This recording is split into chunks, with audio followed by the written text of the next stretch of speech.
అందరికీ వందనాలు. లూకా సువార్త 16వ అధ్యాయం 15వ వచనం చూద్దాం. ఆయన, మీరు మనుషుల ఎదుట నీతిమంతులని అనిపించుకుని వారు కానీ దేవుడు మీరు హృదయములను ఎరుగును.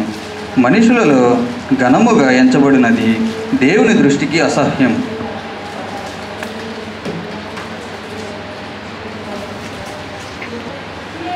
మరొకసారి ఆరాధనకు చేరువచ్చిన పరిశుద్ధులందరికీ నాకు హృదయపూర్వక వందనాలు. ఈ సమయం ముందు ఆరాధనలో దేవుని యొక్క వాక్యాన్ని ధ్యానించబోతున్నాం. సహోదరుడు చదివి వినిపించినట్లుగా లూకా సువార్త 16వ అధ్యాయము 15వ వచనం. ఆయన, మీరు మనుషుల ఎదుట నీతిమంతులని అనిపించుకొని వారు కానీ దేవుడు మీ హృదయములను ఎరుగును. మనుష్యులలో ఘనముగా ఎంచబడినది దేవుని దృష్టికి అసహ్యము. మనుషులలో ఘనంగా ఎంచబడినదంటే లోకంలో ఘనంగా ఎంచబడినది అంటే గొప్పగా. ఇంకా ఈజీగా అర్థం అవ్వాలంటే గొప్పగా ఏదైతే లోకంలో ఉంటుందో, దేని కొరకైతే మనుషులు ఆ గొప్పతనం కోసం ప్రాకులాడతారో అది దేవుని దృష్టికి ఏమై ఉన్నది? అసహ్యమై ఉన్నది. ఉదాహరణకి దేవుణ్ణి ఎరుగకుండా నేను గొప్పవానిగా ఉండాలి అని మనుషులందరూ మెప్పు కొరకు చేసేటువంటి ప్రయత్నము మనుషుల్లో ఎలా ఉంటుంది? గొప్పగానే ఉంటుంది. కానీ అదంతా కూడా వ్యర్థము, దేవునికి అసహ్యము అంటాడు. మీరు క్రీస్తు పూర్వం, యేసుక్రీస్తు కంటే ముందు ఉన్నటువంటి రాజులను మీరు గమనించినట్లయితే వారు ఏమై ఉన్నారు? గొప్పవారుగా ఉన్నారు. దర్యావేషు కానీ, నెబుకద్నెజర్ కానీ, అలాగే పార్సిక రాజులు, వీళ్ళంతా కూడా పరిపాలించినటువంటి ప్రాంతాలు వైశాల్యం చాలా పెద్దదా కదా? చాలా పెద్దది. చాలా సంస్థానాలు వారి యొక్క ఆధీనంలో ఉండేవి.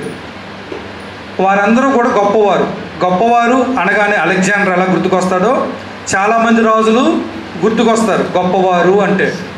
ఎవరు గొప్పవారు? మనుషులకు. ఆ మనుషులకు గొప్పవారు.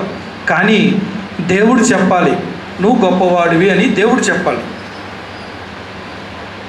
మనం ప్రతిసారి దేనికోసం ప్రాకులాడతాం? మనుషులు మెప్పు పొందాలని, మనుషులలో నేను గొప్ప అనిపించుకోవాలని ప్రయత్నం చేస్తూ ఉంటారు. కానీ దేవుడు చెప్పాలి, నువ్వు గొప్పవాడివి అని. దేవుడు చెప్పాలి, నువ్వు ధన్యుడివి అని. రెండు రకాల గొప్పలు ఉంటాయి.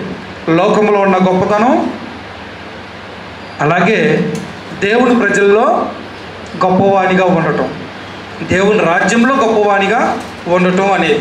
అందుకే యేసుక్రీస్తు వారు మనుషుల్లో ఘనంగా ఎంచబడిన దేవునికి అసహ్యము అన్నాడు. చూడండి, చాలామంది చాలా బాగా చదువుకుంటారు, ఉన్నత శిఖరాలు అధిరోహిస్తారంటే మంచి ఉద్యోగం తెచ్చుకుంటారు, తన ఫ్యామిలీని మాత్రమే చూసుకుంటూ స్వార్థంగా జీవిస్తారు. ఆహా, ఎంత మంచి ఫ్యామిలీ, ఎంత చక్కగా జీవిస్తున్నారు, ఎంత ధనికులుగా జీవిస్తున్నారు అని చెప్పుకోవచ్చు అందరూ. ఎంత పెద్ద చదువు చదివాడు, ఎంత గొప్ప విషయాలు కనిపెట్టాడు, ఎన్ని గొప్ప యంత్రాలు కనిపెట్టాడు, మిషన్లు కనిపెట్టాడు అంటారు కదా. ఘనమే, కాదంటలా. కానీ దేవుని దృష్టిలో గొప్పవారా? దేవుని దృష్టిలో గొప్పవారంటే ఎవరు అన్నది ఇప్పుడు మనం చూడబోతున్నాం. చూడండి, లేఖనాలు మాత్రం ఏం చెప్తున్నాయి గొప్పవారంటే? లేఖనాలు గొప్పవారంటే ఎవరి గురించి మాట్లాడుతున్నాయో చూద్దాం. దేవుడు ఎప్పుడు కూడా అలెగ్జాండర్ గొప్పవాడని చెప్పలా.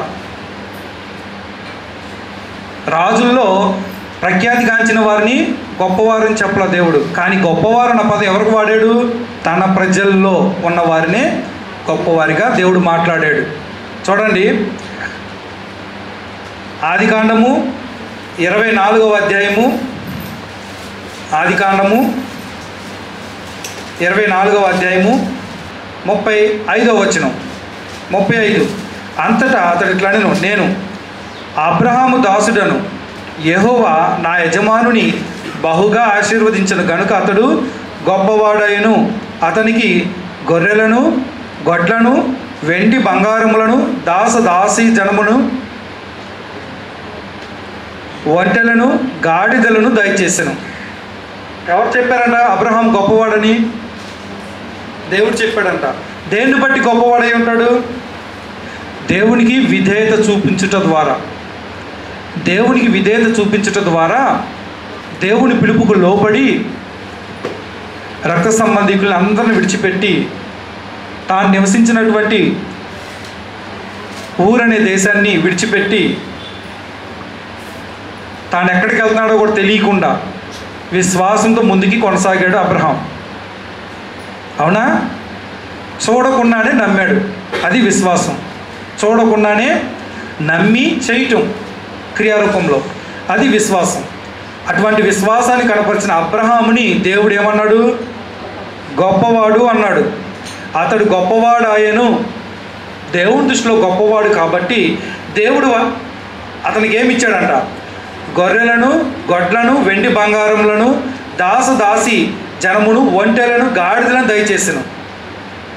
దేవుని దృష్టిలో ఎవరైతే గొప్పవారో వారు దీవించబడతారు. వారికి ఏమీ కొదువు అనేది ఉండదు. మనం ఎవరి చేత గొప్పవారు అనిపించుకోవాలని ప్రయత్నం చెయ్యొద్దు. మనుషులు చేత గొప్పవారు అనిపించుకోవటం అనేది చాలా కష్టం. ఎలా తెలుసా? ఒక గాడిద ఉంది. ఒక గాడిదను నడిపిస్తూ ఇద్దరు భార్య భర్తలు పక్కన నడుస్తున్నారు. అది చూసిన లోకం ఏమందో తెలుసా? అరే వీళ్ళు పిచ్చివాళ్ళు లాగా ఉన్నారు, చక్కగా గాడిద మీద ఎక్కి వెళ్ళొచ్చు ఇద్దరు అన్నారు. సర్లేని ఇద్దరు ఎక్కారు. ఆ మాట వినపడింది వీళ్ళకి. ఏంటి మనల్ని లోకం ఎలా అంటుంది? నడుస్తున్నాము, మనం తెలివి తక్కువ అంటున్నారు, గాడిద పక్కన నడుస్తుంటే సరే ఇద్దరం కలిసి గాడిద ఎక్కుదాం అని ఇద్దరు ఎక్కారంట భార్య భర్తలు. అదే లోకంలో ప్రజలు కొంతమంది ఎదురయ్యి వీళ్ళకి అసలు మానవత్వమే లేదు, ఈ యొక్క గాడిద మీద ఇద్దరు ఎక్కారు, వీళ్ళు అసలు మనుషులేనా అన్నారంట. మళ్ళీ ఆ చెవిని మాటపడి ఇద్దరు దిగారంట. ఇద్దరు ఎందుకులే అని చెప్పి వాళ్ళ ఆవిడని ఎక్కించి ఇద్దరు నడుస్తుంటే అప్పుడు అన్నారంట మళ్ళీ ఏమని? వాళ్ళ ఆవిడ చూడు అసలు భర్తను నడిపిస్తూ చక్కగా ఏమో మాత్రం గాడిద ఎక్కింది అన్నారంట. ఇదేదో బాగాలేదు, ఇలా మెప్పించాలంటే ఏం చేయాలని చెప్పేసారు. వాళ్ళ భార్యను దించేసి గాడిద ఇతను ఎక్కాడంట. కొంతమంది ఇద్దరే అన్నారంట ఆడవాళ్ళను నడిపించి లేడీస్ని మగవాడు అయ్యి నడవలేవు నువ్వు అన్నారంట. అర్థమైందా? లోకాన్ని మెప్పించగలరు ఎవరైనా? మనం మనుషులను పట్టించుకుంటే మాత్రం ప్రశాంతంగా ఉండలేము. మనుషులు ఏదో ఒకటి అంటూనే ఉంటారు. కొంతమంది అందుకే నియమించబడతారు. క్రైస్తవులు హింసించడానికి, నోటికి వచ్చినట్టు మాట్లాడటానికి కొంతమంది నియమించబడతారు. కానీ మనం ఎలా ఉండాలి? తామరాకు మీద నీటి బొట్టులాగా విని విన్నట్టు వెళ్ళిపోవాలి. దేవుని దృష్టిలో నేను ఎలా ఉన్నాను అన్నదే చూసుకోవాలి. నేను దేవుని దృష్టిలో ఎలా ఉన్నాను అని. ఈసారి మెప్పు పొందడానికి తిరగలేదు. ఈసారి లోకం నన్ను మెచ్చుకునేదని భార్య భర్తలు ఇద్దరు ఏం చేశారంటే గాడిదను చెరువు మెడ మీద వేసుకుని మోసుకుంటూ వెళ్ళారంట. వీళ్ళకి మతి భ్రమించింది. ఎవరైనా గాడిదని మోస్తారా? మంచి పేరు వచ్చింది అనుకున్నారు. జంతువుల పట్ల ఎంత ప్రేమ అంటారు అనుకున్నారు వీళ్ళు. కానీ ఏమన్నారు? గాడిదని మోయటం ఏంటి, మీకు అసలు మైండ్ ఉందా లేదా అన్నారంట. వాళ్ళకి ఏం చేయాలో అర్థం కాలేదంట. వాళ్ళకి అసలు ఏం చేయాలో అర్థం కాదు. అంటే మనుషుల్లో ఎన్ని రకాల మనస్తత్వాల మధ్య తిరుగుతాం మనం అన్నది గుర్తుపెట్టుకోండి. నానా రకాల మనస్తత్వాల మధ్య తిరుగుతూ ఉంటాం. వారి మనస్తత్వం మనది మ్యాచ్ అవ్వదు ఎప్పుడు. క్రీస్తునందు ఉన్న వారు లోకానికి విరోధులు. అవునా? దేవుణ్ణి ప్రేమించిన వారు క్రీస్తునందున్న దేవుని పిల్లలను కూడా ప్రేమించరు. దేవునికి శత్రువులు క్రీస్తునందున్న వారికి కూడా ఏమవుతారు? శత్రువులే. కాబట్టి శ్రమలు లోకం నుంచి వస్తాయి. లోకంలో వారి మెప్పు పొందడానికి మనం ప్రయత్నం చేస్తే ఎవరి మెప్పు కూడా పొందలేం. ఒక సెక్షన్ ఆఫ్ పీపుల్ మెచ్చుకుంటారేమో, అందరి మెప్పు పొందటం మన వల్ల కాదు. ఎందుకని? సత్యం ఏంటో దేవుడు వెల్లడి చేసిన తర్వాత మనం సత్యంలోనే నిలబడాలి. దేవుడు ఒక్కడు మెచ్చుకుంటే చాలు అని ముందుకెళ్ళిపోవటమే. నీకు నచ్చినట్టు, వాళ్ళకి నచ్చినట్టు, వీళ్ళకి నచ్చినట్లు ఎవరి వల్ల కాదు. నీ గురించి వాళ్ళు అలా అనుకుంటున్నారు, నీ గురించి వీళ్ళు ఎలా అనుకుంటున్నారంటే అనుకోని, వాళ్ళకి అనుకునే మనసు ఉంది కాబట్టి అనుకోని. ఒకటే దేవునితో కంపేర్ చేసుకుంటాం, వాక్యంతో పోల్చుకుంటాం, నేను చేసేది రైటా రాంగా అంటూ ముందుకెళ్ళిపోవడం, ఇంకంతే. కాబట్టి లోకంలో జీవించేటప్పుడు అందుకే దేవుణ్ణి అనుకుని జీవించండి. శ్రమలు వస్తాయి లోకం ద్వారా.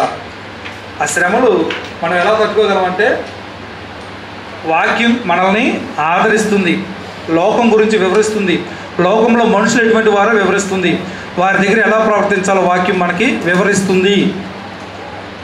లోకంలో ఏముంటుంది చెప్పండి? కలహాలు, యుద్ధాలు, ఏముంటాయి? అసహ్యమైన కార్యాలు, ఇవన్నీ ఉంటాయి లోకంలో. వాళ్ళు ఏదో మనల్ని అనుకుంటారని చెప్పి వాళ్ళకి నచ్చినట్టు మనం జీవించవచ్చా? అది జీవించకూడదు. ఒక డ్యాన్సర్ మెప్పు పొందాలంటే నువ్వు కూడా ఏమవ్వాలి? డ్యాన్సర్ అవ్వాలి. నువ్వు ఒక బూతులు తిట్టే ఆమెకి మెప్పు పొందాలంటే నువ్వు కూడా బూతులు నేర్చుకోవాలి. చాడీలు చెప్పే వ్యక్తి నిన్ను మెచ్చుకోవాలంటే వాళ్ళు చెప్పినట్టు చాడీలు చెప్పడం నువ్వు కూడా నేర్చుకోవాలి. అది అందుకే మనం అందరికి నచ్చం, అందరికి నచ్చాల్సిన అవసరం కూడా లేదు. మనం దేవునితో పోల్చుకొని దేవుని దృష్టిలో నేను ఎలా ఉన్నాను అన్నదే మనం పరిశీలించుకోవాలి. చూడండి, లేఖనాలు మాత్రం ఏం చెప్తుంది? గొప్పవారని ఎవరి గురించి మాట్లాడబడింది? అబ్రహాం గురించి మాట్లాడబడింది. అలాగే నిర్గమాకాండము 11వ అధ్యాయము 3వ వచనం చూసినట్లయితే, నిర్గమాకాండము 11వ అధ్యాయము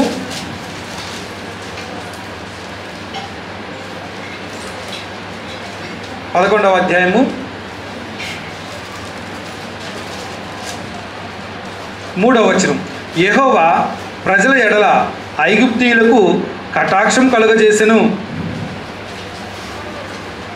యెహోవా ప్రజల ఎడల కటాక్షం కలగజేశాడు. ఎవరి ఎడల? ఎవరి ముందు? ఐగుప్తుల ముందు. చూడండి, కటాక్షం కలుగజేసెను. అదిగాక ఐగుప్తు దేశంలో మోషే అను మనుషుడు ఫరో సేవకుల దృష్టికిని ప్రజల దృష్టికిని మిక్కిలి గొప్పవాడయ్యను. మోషే గొప్పవాడని దేవుడే చెప్తున్నాడు. ఎందుకు గొప్పవాడయ్యాడు? ఏ విధంగా గొప్పవాడయ్యాడు? రాజ్యాలు జయించా, 10 సార్లు రాజుగా ఉండా, లేకపోతే బాగా ధనవంతుడిగా ఉండా. ఏ విధంగా గొప్పవాడయ్యాడు మోషేని ఎప్పుడైతే దేవుడు పిలుచుకున్నాడో, దేవుడి పని ఎప్పుడైతే మోషే చేయటం మొదలుపెట్టాడో ఐగుప్తుల ఎదుట ఏమయ్యాడు? ఆ దేశంలో మోషే ఫరో సేవకుల దృష్టికి కూడా మిక్కిలి గొప్పవాడయ్యాడు. ప్రజల దృష్టికి, అందరి దృష్టికి మిక్కిలి గొప్పవాడయ్యాను. మరి గొప్పవాళ్ళంటే ఎలా ఉండాలి? పెద్ద పెద్ద దేశాలను పరిపాలించాలి, చాలా దేశాలు కలుపుకుంటూ వెళ్ళాలి, అలెగ్జాండర్ లాగా. గొప్పవారంటే ఏమై ఉండాలి? పెద్ద ఉద్యోగం చేసి బాగా సంపాదించాలి, బాగా ధనికుడై ఉండాలి. మరి ఎవరు గొప్పవాళ్ళు అంటే? దేవుడికి విధేయత చూపించేవారు దేవుని రాజ్యంలో అల్పులైన వారు, ఆత్మ విషయమే దీనులైన వారు దేవుని దృష్టిలో ఏమై ఉన్నారు? గొప్పవారై ఉన్నారు. మిక్కిలి సాత్వికుడు ఎవరో? మోషే. భూమి మీద మిక్కిలి సాత్వికుడు, తొందరగా లోబడేటువంటి గుణం కలిగిన వాడు మోషే. అలా దేవుని దృష్టిలో ఏమై ఉన్నాడు? గొప్పవాడై ఉన్నాడు. మీకేనా ఎప్పుడైనా ప్రశ్న వచ్చిందేమో, లోకంలో చాలామంది గొప్పవారు ఉన్నారు, మరి నన్ను ఎవరు గొప్పవారు అంటలేదే, నేను గొప్పవారిని నేను ఎవరు అంటలేదే. దేవుడు అంటాడు, మీరు కానీ దేవునికి ఎక్కువగా విధేయత చూపించండి, దేవుని వాక్యాన్ని ప్రేమించండి, ఎవరు మిమ్మల్ని గొప్పవారు అన్నా అనకపోయినా దేవుడు మాత్రం దేవుని దృష్టిలో మీరేమవుతారు? గొప్పవారు అవుతారు. గొప్పవారిని దేవుడు ఏం చేస్తాడు? దీవిస్తాడు. వారికి ఏమైనా లోటు ఉంటుందా? ఉండదు. అబ్రహాంకి ఏమైనా లోటు ఉందా? లేదు. గొర్రెలు, ఎడ్లు అన్నీ కూడా దేవుడు ఇచ్చాడు, ఒంటెల్ని మొత్తాన్ని ఇచ్చాడు దేవుడు. దేవుడికి విధేయత చూపించేటువంటి బిడ్డలకు ఏమీ కొదువు అనేది ఉండదు. అందుకే మనం ఎలా పోల్చుకోవాలి? నన్ను లోకం కనపరుస్తుందా? మనకి శ్రమ. ఎందుకని? లోకంలో ఏముంటాయి? కలహాలు, గొడవలు, కొట్లాట్లు, అబద్ధాలు, వ్యభిచారం, జారత్వం, లోకంలో దురాశలు ఉంటాయి. అలాంటి వారు మిమ్మల్ని గొప్పవారు అంటున్నారంటే మీలో ఏం చూసి గొప్పవారు అంటున్నారు చెప్పండి? వాళ్ళకి తెలిసిందేదో మీలో ఉందని. మిమ్మల్ని ద్వేషిస్తున్నారంటే లోకము, మీరేం చేస్తున్నారని ద్వేషిస్తున్న లోకము? క్రీస్తు వలె క్రీస్తును పోలి నడుచుకుంటున్నారని బైబిల్ అదే చెప్తుంది. క్రీస్తును పోలి నడుచుకునే వారిని లోకము ద్వేషిస్తుంది. లోకానికి మనం నచ్చం. దుష్టులకి, అల్ప విశ్వాసులకి, అవిశ్వాసులకి తొందరగా మనం నచ్చం. మన స్నేహం వారు కోరుకోరు. మనతో వారు ఇమిడి ఉండలేరు. ఎందుకని? ఆ రాజ్య సంస్కృతి వేరు, ఈ రాజ్య సంస్కృతి వేరు. అందుకే స్నేహితులు అనేక మంది ఉండొచ్చా? అనేక మంది స్నేహితులు ఉంటే మనకి సంతోషం ఉండదు. స్నేహితులు కొద్దివారై ఉండాలి. అనేక మంది స్నేహితులు, అనేకమైన మనస్తత్వాలు మనం సంతోషపెట్టలేము. భూమి మీద దేవుని బిడ్డలు కొద్దివారే ఉన్నారు. మనకు స్నేహితులు కూడా కొద్దివారయ్యే ఉంటారు. అనేక మంది స్నేహితులు ఉన్నారంటే మనలో ఏం నచ్చి ఉంటారు? నీకు ధనమన్నా ఎక్కువగా ఉండాలి, లేదా వారికి నచ్చిన గుణాలు నీతో పోల్చుకుంటే ఇద్దరై నీది నాది ఒకే భాష, ఒకే నడవడే అని అర్థమవుతుందా? మేమున్న చోట ఏదో ఒక చోట పరుషములు పలికేవాళ్ళు, దుర్భాషలు పలికే వాళ్ళంతా చైర్లు వేసుకుని ఒక పక్కన కూర్చుంటారు. అవి ఇష్టం లేని వాళ్ళంతా ఒక పక్కన కూర్చుంటారు. వాళ్ళే మాట్లాడుకుంటారు. ఎందుకంటే వాళ్ళు తెలియకుండానే డివైడ్ అయిపోతారు. అక్కడికి ఎందుకు వెళ్తావు, వాళ్ళు ఎలా మాట్లాడతారు తెలుసుగా అంటారు. అలా ఒక గూటి పక్షులన్నీ ఒక చోటకి చేరుతాయి. వాళ్ళు ఏమంటారు? వీరు మనతో స్నేహం చేయరు, పెద్ద గొప్ప వాళ్ళలాగా ఫీల్ అయిపోతారు. వీళ్ళు మనతో చేరి స్నేహం అంటారు. ఎందుకు చేయరు? మాట తీరు బాగా పోయినా, బూతులు మాట్లాడుతున్నా, అలాగే ఇతరులను నొప్పించే విధంగా మాట్లాడుతున్నా వారితో స్నేహం చేస్తారా? దేవుడిని కనపరచకుండా, దేవుడిని అశ్రద్ధ చేసే వారితో స్నేహం చేస్తారా? అవిశ్వాసులతో చేయరు కదా. అందుకే ఒక గూటి పక్షులంతా ఒక చోటకి చేరుతారు. వాళ్ళ స్నేహం కుదిరిద్ది. ఎందుకని? నువ్వు 2 బూతులు మాట్లాడితే వీళ్ళు 3 మాట్లాడతారు. ఇద్దరికి ఇష్టం, వాళ్ళంతా ఒక చోటకి చేరుతారు. కానీ కొన్ని కలవు. దేవుడే చెప్తున్నాడు, మీరు ప్రత్యేకించబడిన వారు, మిమ్మల్ని లోకము ద్వేషిస్తుంది. కానీ లోకం దృష్టిలో మీరు గొప్పవారు కాదు, లోకం దృష్టిలో మీరు గనులేమి కాదు వారి దృష్టిలో. కానీ నా దృష్టిలో మీరు ఏమై ఉన్నారు? ఆత్మీయంగా ఎదిగే ప్రతి ఒక్కరూ గొప్పవారై ఉన్నారు. ఆ విషయం గుర్తుపెట్టుకొని దానికి తగినట్లుగా జీవించండి. నేనే మిమ్మల్ని గొప్పవాడు అంటుంటే మీరు ఎలా జీవించాలి? గొప్పవాళ్ళలాగానే జీవించాలి. ఎలాగైతే కొత్త బట్టలు వేసుకొని మురికి బట్టలు వేసుకున్న వాళ్ళు పక్కన కూర్చోకుండా దూరంగా ఉంటామో, క్రీస్తునందు ఉన్నటువంటి వ్యక్తులు, క్రీస్తుని ధరించుకున్నటువంటి వ్యక్తులు అపవిత్రులకు, అవిశ్వాసులకు దూరంగా ఉండాలి.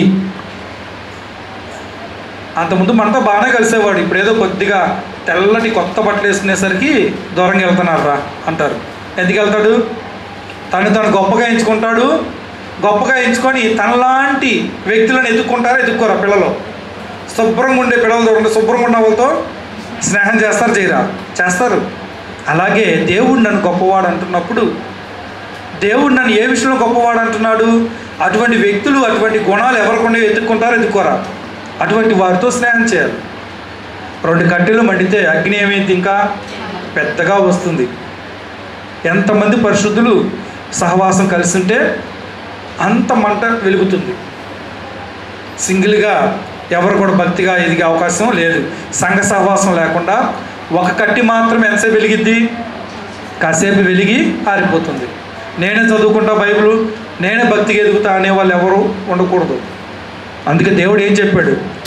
లోకం ద్వేషిస్తుంది, లోకం నుంచి శ్రమలు వస్తాయి, మీరు ఒకరికొరకు ఒకరు ప్రార్థించుకోవాలి, ఒకరికొరకు ఒకరు హెచ్చరించుకోవాలి, ప్రోత్సహించుకోవాలి, సంఘ క్షేమాభివృద్ధి చెందాలి.